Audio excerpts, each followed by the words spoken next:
Hola, ¿qué tal? Buen día. Hola, mis buenos días. ¿Qué tal? Buen día.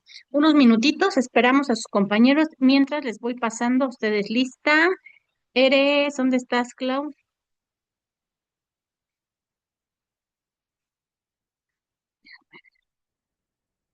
Yaneli, no, eres Yaneli y Andrea. Sí, Yaneli Andreita de mi... Presente. y Andrea. Andrea, ¿dónde estás, mi vida? Andrea, aquí estás. Y unos minutitos más y comenzamos, ¿les parece? sí, sin problema. Ok. ¿A alguna de ustedes le toca exponer el día de hoy?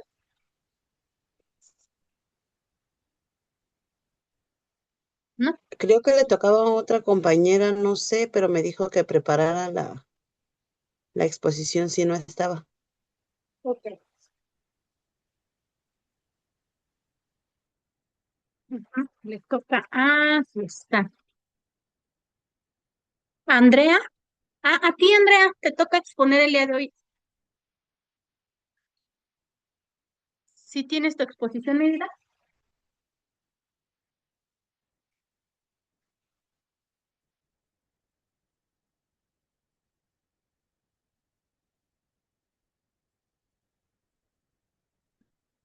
Andy, mi vida, ¿tienes tu exposición?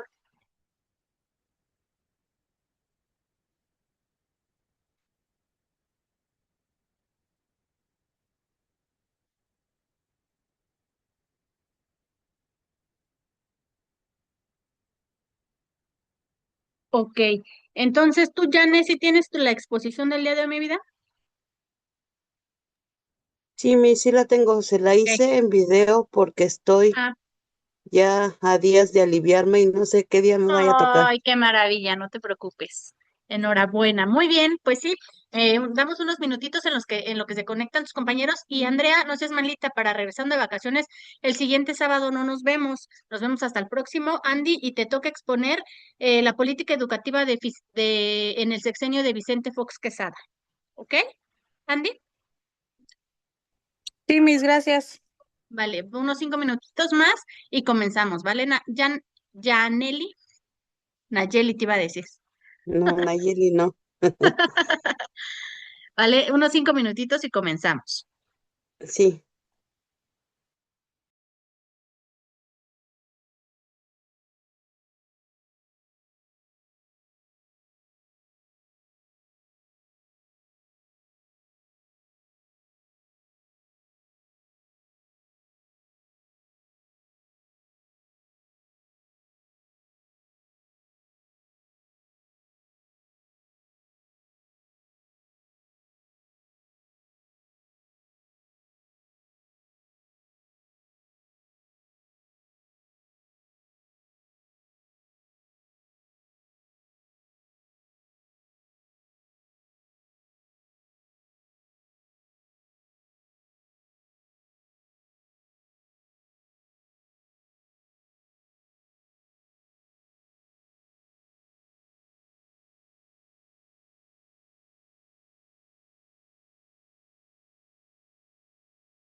Listo, mi vida. Si gustas comenzar, adelante, corazón.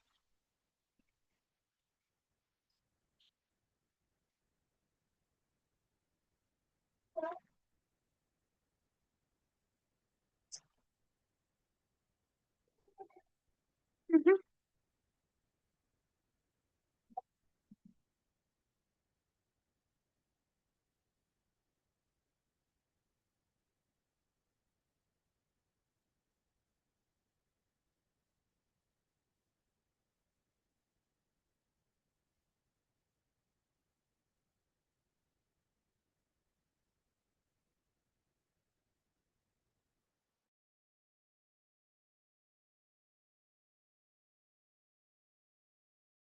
¿Sí se ve? Sí, sí se ve, mi vida. Sí.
Mi vida no se escucha, corazón. A ver, atrás, regrésalo, no se escucha. Déjalo de compartir y cuando lo compartas, del lado derecho te va a aparecer unas letritas que diga compartir sonido. Le das ahí clic para que te pueda compartir con sonido. Mi vida deja de compartir y vuelve a compartir. Y cuando compartas del lado derecho te va a aparecer esa frase de compartir sonido. A ver, ponle mi vida A para ver, que. entonces cierro de nuevo. Sí, mira, ponle compartir pantalla Compartir, ajá. y del lado derecho te va a aparecer compartir sonido. Búscale, búscale. Aquí. Compartir sonido, sí. Ponle la palomita y ahora sí, Ajá. comparte tu pantalla. Docente, A ver, ahora que sí. estableció que el ingreso y la Ahora ya se escucha muy bien, ya se escucha. Vuélvelo a repetir, mi vida. Ya Ok, se escucha. listo. del Pacto por México. Esta reforma tenía principalmente tres pilares, en donde hubo cambios en el artículo 3 y el artículo 73 de nuestra Constitución. El primer pilar fue el servicio profesional docente, que estableció que el ingreso y la permanencia de los maestros en el sistema depende de evaluaciones obligatorias. El segundo punto fue el fin de la herencia de plazas, donde se buscó eliminar la venta o herencia de plazas magisteriales, y el ascenso de los docentes debería ser por medio de resultados de exámenes y desempeño, no por antigüedad o lealtad sindical. Aquí entró el Instituto Nacional para la Evaluación de la Educación, INEE, y se le otorgó autonomía constitucional. ¿A qué nos referimos con esto? Es una facultad otorgada directamente por la Constitución a ciertos organismos públicos para operar con autonomía, protección de derechos humanos y regulación económica y transparencia. En el 2017 surgió un nuevo modelo educativo, donde buscaba modernizar los contextos a partir del lema Aprender a aprender, en donde contaba con un enfoque competencial, menos memorización y más habilidades socioemocionales, como pensamiento crítico y dominio del inglés, capacidades disciplinadas y racionales de analizar, evaluar y cuestionar información a base de ideas de manera objetiva para formar un juicio propio. Esta reforma también mencionó la autonomía curricular, donde las escuelas podían adaptar una parte de su plan de estudios a su contexto regional. así como también los programas de infraestructura que tocaban varios puntos. Escuelas al 100, que es un programa de bonos de infraestructura para rehabilitar planteles dignos, techos, baños, bebederos, inmobiliario, etcétera.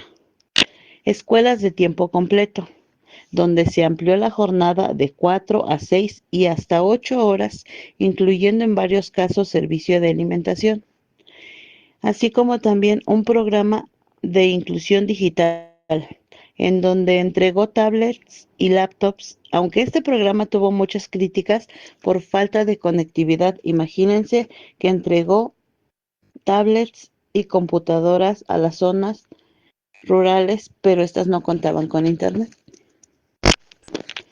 A partir de un censo de escuelas, maestros y alumnos que le permiten a la autoridad tener en una sola plataforma los datos necesarios para la operación del sistema educativo, como es el INEGI.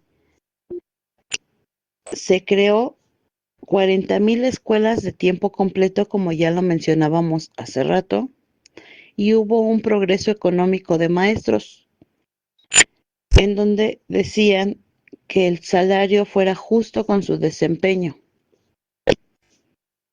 También se realizaban pruebas de aprendizaje y estudios y la participación de evaluaciones como PISA, aunque esto significó varios problemas, ya que los maestros o docentes veían esto como una reforma laboral en vez de educativa, que trajo consigo varios problemas, como uno de ellos fue la resistencia sindical. La CENTE, Coordinadora Nacional de Trabajadores de la Educación, realizó protestas masivas, especialmente en Oaxaca, Guerrero y Chiapas, argumentando que la reforma, como lo mencioné, no era educativa, sino laboral, y ayudó a despedir a muchísimos docentes, con una evaluación punitiva, más que como una reforma para la mejora, la usaron como una forma de despido. Ejemplo, el caso de Nochistlán. Una represión ocurrida el 19 de junio del 2016, donde fuerzas federales y estatales atacaron un bloqueo de maestros de la CENTE y pobladores, dejando 8 muertos y más de 100 lesionados y violaciones de los derechos humanos. El operativo buscaba liberar la carretera tomada en protesta contra la reforma de Peña Nieto. Participaron más de 800 elementos de la Policía Federal Estatal, utilizando armas de fuego contra civiles. Con la llegada del nuevo gobierno, la reforma fue revertida, incluyendo la desaparición del INEE.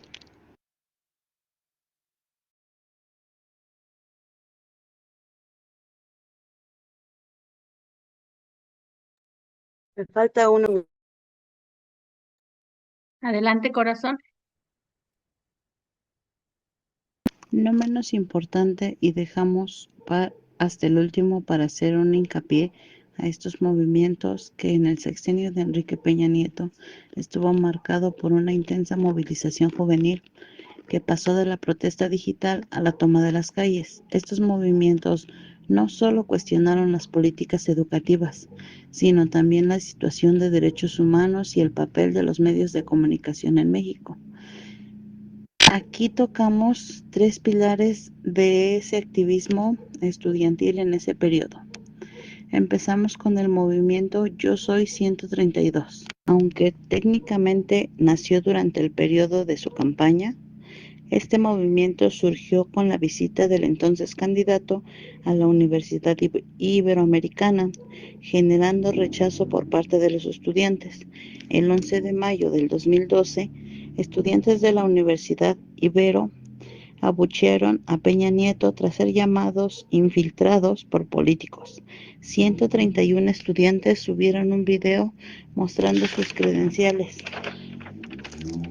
dando origen al 132 al sumarse a la sociedad. ¿Y cuál era el objetivo de esto? Ellos buscaban la democratización de medios, combate a la manipulación informativa, convirtiéndose en una red activista que utilizó Twitter y YouTube para organizar marchas masivas en contra del entonces candidato. Seguido por el movimiento del Instituto Politécnico Nacional. Este fue un movimiento de carácter interno que logró paralizar el Instituto Politécnico durante meses, en donde el conflicto fue modificar el reglamento interno y los planes de estudio. Los estudiantes lo interpretaron como una degradación de su título profesional de ingeniería a técnica y un paso hacia la tecnocracia. El diálogo público en la calle entre los estudiantes y el entonces secretario de Gobernación, Miguel Ángel Osorio Chong, logró la cancelación de los cambios al reglamento y la renuncia de la directora Yolosóchitl Bustamante y el compromiso de realizar un Congreso Nacional Politécnico. Ayotzinapa. Tras la desaparición de los 43 estudiantes de la Escuela Normal Rural de Ayotzinapa, en septiembre del 2014, el movimiento estudiantil nacional se volcó a las calles e impactó la UNAM, el IPN y la UAM. Se realizaron paros de labores masivos en solidaridad a este movimiento estudiantil que adoptó la consigna: vivos se los llevaron, vivos los queremos. Este movimiento unificó a universidades públicas y privadas en una crítica frontal contra la inseguridad y la corrupción gubernamental. Fue el momento de mayor crisis de legitimidad de este sexenio. Ahora sí, para terminar, te puedo decir que estos movimientos demostraron que la juventud mexicana de esa década no era apática, sino que encontraba en la identidad estudiantil una plataforma para exigir rendición de cuentas.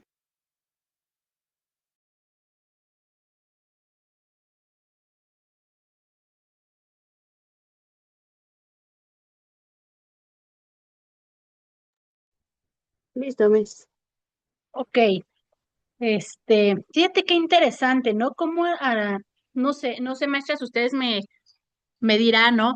Lo que pasa en este momento se supone que, bueno, va en un aumento, se supone la educación.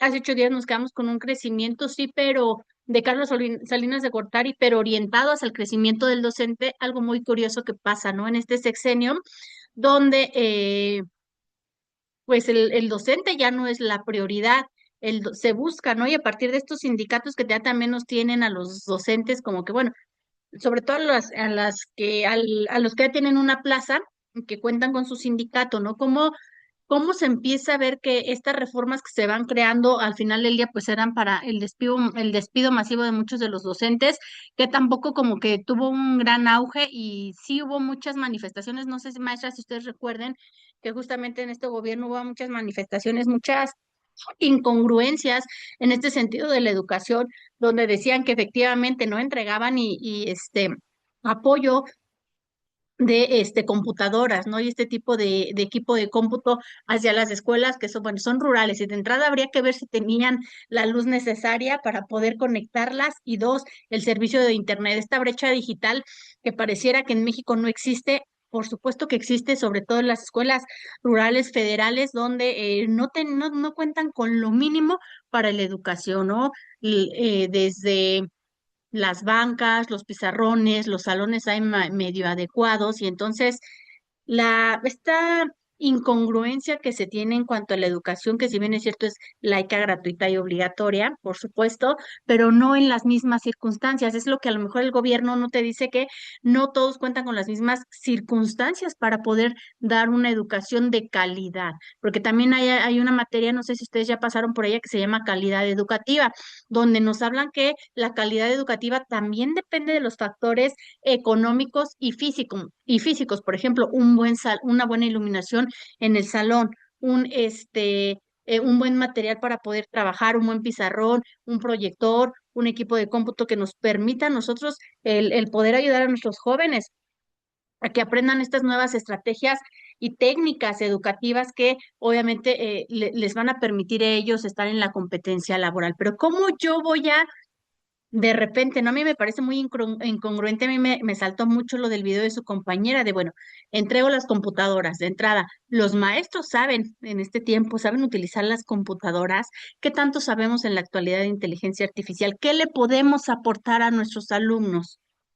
¿No? En dado caso de que cuenten con ello, y vuelvo a repetir, los de las zonas rurales que no van a aprender a utilizar la inteligencia artificial, no van a aprender a utilizar una computadora. Fíjense que ayer estaba yo viendo un video, no sé si les dije, yo tengo una página de Facebook, me dedico nada más a replicar el material de otras personas ahí que me parece interesante.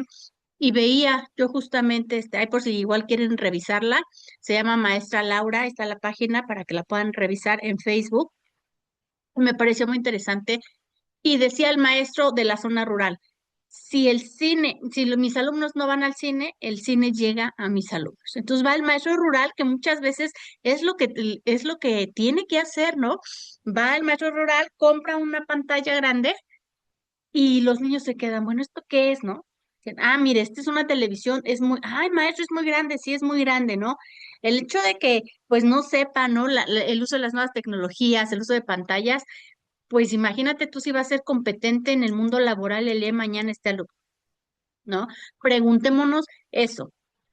Y el gobierno me dice, pues yo estoy dando la educación, yo ya di tantas plazas, ya se empieza a manejar esto de las plazas, de los sindicatos, etcétera, etcétera, con mayor fuerza, no es que no se manejara antes, por supuesto, pero con mayor fuerza, y entonces yo ya te di a lo mejor un aula, pues sí, pero no me la equipaste como debería de ser, no me estás dando maestros extracurriculares de computación, de educación física, un maestro tiene que hacer toda la labor de las demás materias y tú dices, bueno, entonces, ¿dónde está la igualdad, no? Digamos, el balance entre las escuelas particulares y las escuelas, perdón, el balance entre las escuelas rurales y las escuelas que están, por ejemplo, en las ciudades, ¿no? Fíjense qué interesante y algo que también mencionas del video, los estudiantes de Ayotzinapa. Hay un documental en Netflix que se lo recomiendo ampliamente, pueden revisarlo. Es justamente de los desaparecidos de Ayotzinapa. Y fíjense cómo el narcotráfico ya ha permeado, incluso se ha metido en la educación, el mismo narcotráfico, porque en este documental nos hablaban de que, bueno, el gobernador del estado, coludido obviamente con el narcotráfico, empieza, su forma de transportar la droga era en camiones. Entonces, van los estudiantes de esta escuela normal de Ayotzinapa, empiezan a secuestrar los carros para hacer pues esta marcha justamente, y toman, ¿no? Sin saber que ahí va la droga, y toman este camión y lo secuestran. Y entonces el gobernador dice, ¿qué? ¿Cómo es posible que ahí llevo tantos kilos de droga y entonces una pérdida y se van a dar cuenta?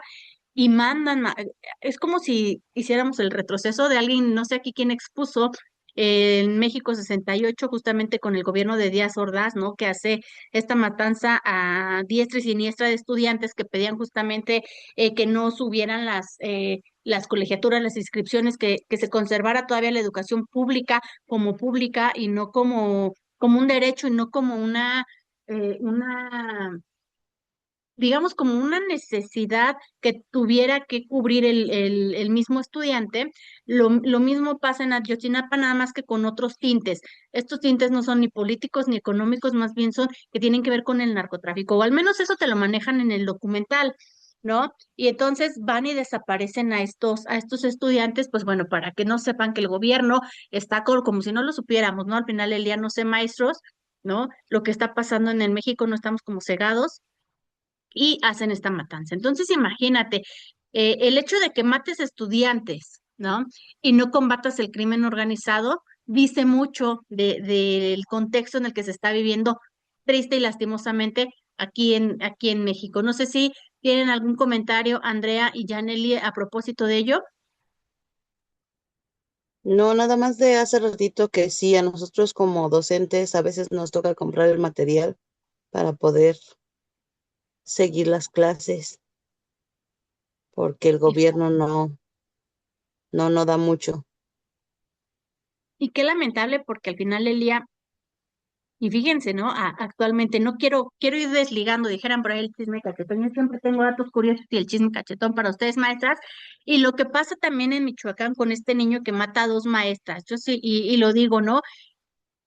Nuestra profesión lastimosamente se ha vuelto una profesión eh, ya de cuidado, a una profesión muy peligrosa porque no sabemos cómo va a reaccionar el alumno que va enojado, el alumno que hoy no quiso hacer tarea y entonces hacia dónde está yendo la educación como reflexión, maestras, hacia dónde está yendo cuando un gobierno se preocupa más por lo que me deja el narcotráfico, aunado con todo lo demás, con los otros temas. Y cómo no se preocupan en lo que está pasando justamente. Decían, bueno, es que el operativo Mochila, el hecho de que la SEP me diga que es opcional, deja mucho que decir, ¿no? De, bueno, mamá, si lo quieres hacer, si no, no.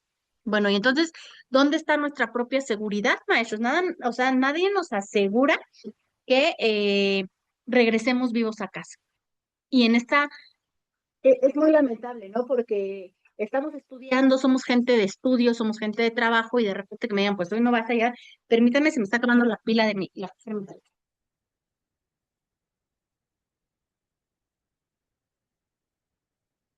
Y entonces, ¿hasta dónde vamos a llegar, maestros, nosotros en este sentido? ¿Qué está haciendo falta voltear a ver en la educación? Le decía a una maestra, ¿no? Que es sindicalizada, le digo, pues a ver, ¿no? Si vas moviendo a tu sindicato, le digo, y a propósito de eso, que el sindicato se preocupe y donde te diga, bueno, ¿qué va a pasar el día de mañana si ya no regreso a casa? Una familia depende de mí. ¿Quién carga con esto? ¿Quién va a mantener a mi familia? O me van a subir el suelo, porque bueno, para ir yo previniendo una situación de estas, ¿no? Fíjense ya la gravedad de lo que estamos hablando, ya no le podemos decir nada al alumno, no le podemos decir entrega tareas, siéntate bien, guarda ese celular, porque no sabemos cuándo se va a enojar. Ya Así no de los podemos lamentable, reprobar, ya no puede reprobar, ¿no? Y ya no entonces, puedes hablar fuerte. Ay, no. y esa es la incertidumbre, ¿no? De quién está frente a la SEP y por qué me haces digamos, optativo y no obligatorio el que yo revise la mochila de tu criatura, ¿no? Donde ya está en peligro la vida de los demás estudiantes y la vida misma. Yo no me imagino, ¿no? El despertar. Imagínense ustedes las maestras, ¿no? Caídas, yacidas ya en Michoacán. No creo que se hayan despertado pensando en que, bueno, un alumno me va a matar, ¿no? No es como que estemos en una profesión como de policías o no sé, fíjense nada más, no es como que estemos en esa profesión como para pensar todos los días, no sé si voy a regresar a casa. Las maestras yo creo que nunca se imaginaron que ese día ya no iban a regresar a sus casas y veo un gobierno completamente, se me fue la palabra, ¿no? Que está ignorando lo que está pasando, ausente. Un gobierno que no le importa porque dice, es que hay muchos maestros, ¿no? Y es más, ya se liberaron las plazas de las maestras que mataron, abre dos plazas, ¿no? Y si bien es cierto esta frase de, pues es que todos somos reemplazables en el trabajo, pero a lo mejor la forma, ¿no? En la que se fueron estas maestras duele y duele a todos los docentes que estamos en la docencia, que estamos frente al grupo y sabemos lo lamentoso que es esta situación, lo lamentable de la situación y sobre todo que pudimos haber sido nosotros también. Me decía una maestra justamente ayer en el consejo técnico, me dice, maestra, tengo miedo, pero ¿por qué? Porque hay un alumno de tal grupo que se me asemejó mucho a ese niño. Y si tengo miedo porque yo le dije, lo regañé en la semana y le dije que se peinara bien y que se fajara y que no anduviera de groseros y ya me da miedo. Tengo que arreglar las cosas con el alumno porque no sabemos el día de mañana qué va a pasar. Imagínate, maestra, qué lamentable. No sé, ustedes tendrán la mejor opinión de lo que nos está pasando en este sentido como docentes. Somos, vuelvo a repetir, gente que estudia, no buscamos otro fin, sino el crecimiento de la educación en México, pero el mismo México, ¿no? El mismo gobierno te está poniendo estas trabas de decir desde de la mochila segura de es opcional, hasta decirte no los puedes reprobar, hasta decirte valen más los derechos del estudiante que del maestro. Entonces, hay que pensar mucho en esta situación. Solamente se los dejo ahí como reflexión, queridas maestras, ahora que su compañera Yaneli aborda el tema. Qué interesante, pero también qué injusto y qué lamentable la situación que se sigue viviendo. Y ahorita sí, sin más ni más con los estudiantes de Ayotzinapa y todavía el tiempo que pasó y seguimos sin respuesta, sin saber qué fue. Sabemos que los mataron, ¿no? Pero ¿cómo fue? ¿Quién lo hizo? Bueno, también lo sabemos o se sabe a ciencia cierta que el gobierno está coludido justamente para que no salga la información y entonces en qué punto nos quedamos parados también los estudiantes que no pueden exigir, que no pueden hablar, que no pueden decidir y también los docentes, ¿no? Que al final del día, que sí cuentan la mayoría o no sé qué tan mayoría con un sindicato, pero el sindicato hasta qué punto puede defender al docente de estas situaciones, ¿no? Y como esas, muchísimas donde los docentes han salido muy lastimados, no sé, maestras, si han podido revisar la cantidad de notas que hay donde los alumnos ya están golpeando a los maestros, ya acuchillaron a la maestra, justamente no en la semana, en el transcurso de la semana, de bueno, ya mataron a dos maestras, ¿no? ¿En qué punto también nosotros como docentes estamos? ¿En dónde estamos? Esa es la gran reflexión donde ya no podemos ejercer nuestro trabajo de forma consciente, ¿no? Y decían muchos maestros hablaron al respecto, ¿no? Y decían, bueno, que lo repruebe la vida. Yo ya no me voy a meter, si quiere 6 le pongo 6, si quiere 10 le pongo 10. Y bueno, entonces, imagínense, maestros, nos vamos a quedar en un futuro sin profesionistas en México, no vamos a tener doctores, no vamos a tener maestros, ya no vamos a tener ingenieros, no vamos a tener abogados, porque pues sí, así como que medio pasan y medio hacen, imagínense, ¿no? Nada más les dejo ahí como reflexión este tema que a mí me sacudió mucho, maestros, ahora que lo menciona su compañera en la exposición, qué es lo que está pasando más allá del apoyo que se le da del gobierno a los docentes, se les está quitando, ¿no? Ciertos privilegios de los que anteriormente gozaba. Y que bueno, habría que esperar entonces en los que en estos sexenios también nos ha ido pues, ¿qué les digo? No a propósito de la educación con los libros nuevos, pero bueno, ya alguien nos hablará de ello y esa es la situación que estamos viviendo, maestras. Y pues bueno, muy bien, muchas gracias, Janely. Por favor, para la siguiente clase, Andrea, ¿te preparas? Bueno, el siguiente sábado no nos vemos, pero dentro de 15 días sí, para terminar con las exposiciones. Sí, ¿Alguien mis tiene alguna gracias. duda? Con gusto. ¿Alguna duda, alguna pregunta? No, nada más les subo la Sí. exposición, las Las reflexiones, reflexiones todavía no, porque me hace falta tu compañera Andrea, y hasta que ya terminemos, ya lo subimos en un archivo completo las reflexiones, ¿vale? y si me voy al hospital, ya le mando un mensajito. Me subes, sí, y me subes lo que tengas, no te preocupes, enhorabuena, ojalá que todo salga muy bien, Janely, ya sabemos que es niña o niño. Es niña. Ay, pues bienvenida a este mundo y ojalá te vaya muy bien y que no haya ninguna complicación. Cualquier situación quedo muy al pendiente y me mandas un mensajito, ¿vale? Sí, gracias. Cuídense, que tengan un excelente fin de semana. Bye, hasta luego. Hasta luego, bye.